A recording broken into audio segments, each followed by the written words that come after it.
If you're in touch with Devi, after that, energies turning negative for you doesn't happen.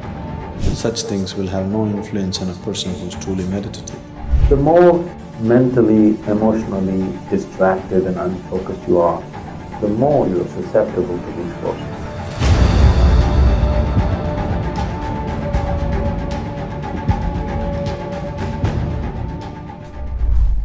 There are people manipulating energies to cause harm to somebody. People can even cause death like that. In certain parts of India, it's very prevalent. One Veda among the 4 Vedas, the Atharvana Veda, is dedicated to this, as to how to manipulate energy for your well-being and somebody's detriment.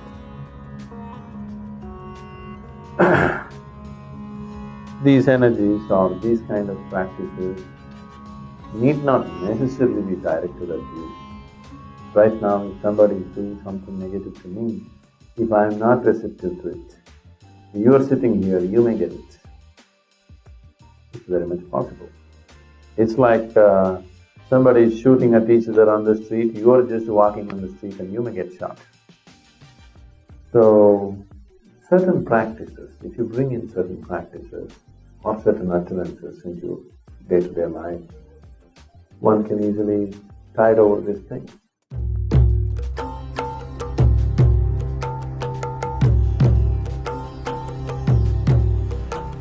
Rudraksh as a seed, this tree mainly grows at certain altitude. Somewhere between 6,500 to 12,000 altitude is where Rudraksh grows in the Himalayan region.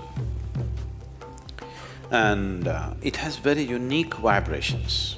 So person who is constantly traveling wears a Rudraksh so that he has a cocoon of his own energy, that the outside energies does not disturb him. He has a… we call this a kavacha. You know what's a kavacha? It's more like a cocoon. It's a cocoon of your own energy. Wherever you go, you have your private bedroom going with you. It travels with you wherever you go.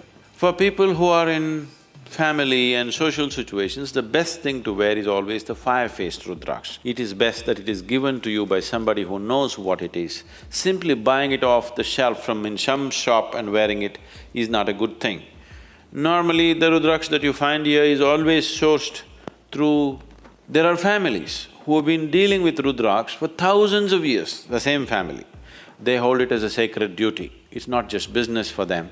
There's another seed called Bhadraksh, which grows extensively in the northern plains of India, which is a poisonous seed, which looks exactly like this. And especially for the Western tourists in India, now we are making very nice plastic Rudraksh, which looks wonderful, better than this, but it's plastic Rudraksh, okay?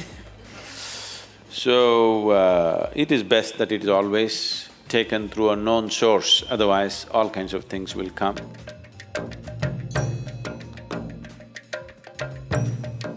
I see today lot of these for lack of vocabulary, I'm saying, this new age type of people, they're all wearing metal rings on their thumb. See, if you put a metal ring on your thumb, you will inevitably draw certain negative forces towards you. It does not mean you will be necessarily possessed, but you will trip and fall for nothing, all kinds of things will happen, everything goes wrong. Simple things. I don't know if you've met people or you have been one of them at some time, where when things start going wrong, they go wrong in a series, serial trippings, not one or two, simply it keeps happening, everything and everything goes wrong from small things to big things, simply because they would have attracted certain dimensions of energy which is not conducive for doing anything in the world, but it could be conducive to do something else. Only those who want to do occult practices would wear a ring on the thumb. But today, either out of ignorance or fashion, once you put metal on the thumb, you're inviting this.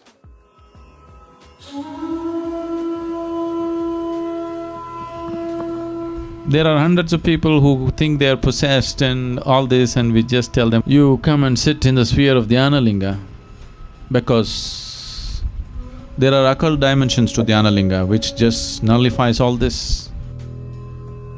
They go out completely free because the occult dimensions are taken care of in the Dhyana Lingam area. One Paurnami or Amavasya when things are more receptive for you, just one day, just sit there and go.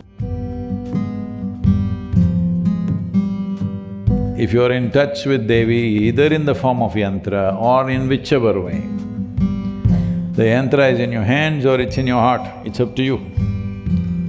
Once you are wrapped in the energy that we are referring to as Devi or Bhairavi, after that, energy is turning negative for you doesn't happen. So, if you just make sure you are eating the right kind of food, you're keeping your system well, the chances of you getting messed up because of some other energy or something should be completely out of your life. That Devi will take care.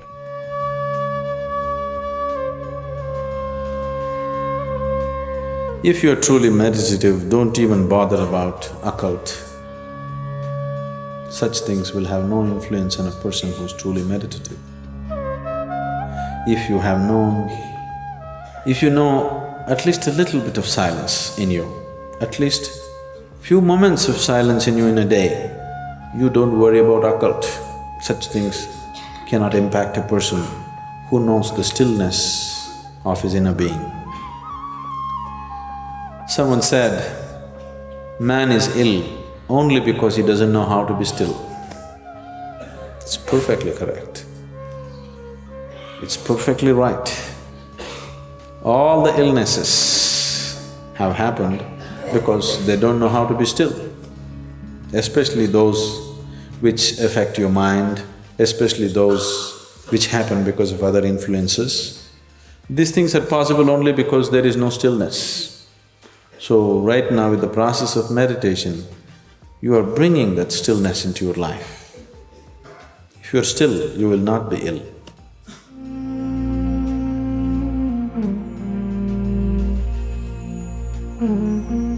Above all, keeping yourself. The more mentally, emotionally distracted and unfocused you are, the more you're susceptible to these forces. If you are in a certain level of focus and determination, you will see these things may just… they may be like a small road, a bump in the road, they won't be a crash. But if you're in a certain level of destabilization in your emotion and mind, it could lead to a crash.